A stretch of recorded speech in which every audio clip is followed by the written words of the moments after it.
రండి, సబ్జెక్ట్ అంటే ఏంటో చాలా సింపుల్ ట్రిక్తో నేర్చుకుందాం. అసలు ప్రతి ఇంగ్లీష్ సెంటెన్స్కో హీరో ఉంటాడు. ఎవరో తెలుసా?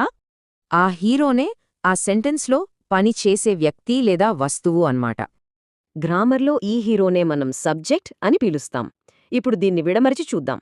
వాక్యంలో పనిని ఎవరు చేస్తున్నారో చెప్పేదే సబ్జెక్ట్. ఇది చాలా ముఖ్యం.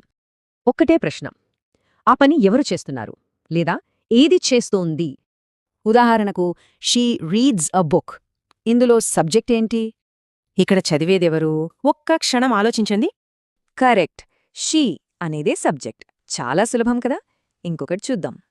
ఇప్పుడు ఈ వాక్యం చూడండి. They play football. ఇక్కడ ఫుట్బాల్ ఆడేది ఎవరు? పర్ఫెక్ట్. దే అనేది సబ్జెక్ట్. ట్రిక్ అర్థమైపోయింది కదా? అయితే ఈ ట్రిక్ వెనుక ఒక ముఖ్యమైన ఇంగ్లీష్ రూల్ దాగుంది.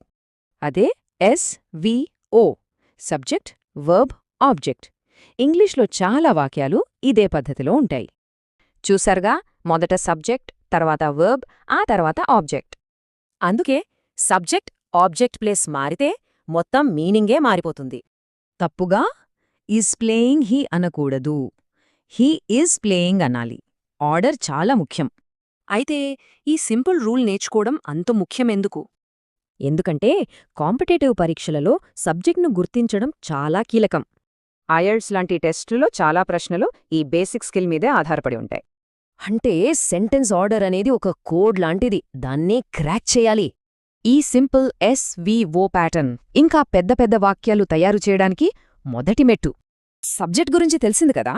ఇక వర్బ్ పవర్ని అన్లాక్ చేయడానికి సిద్ధమా?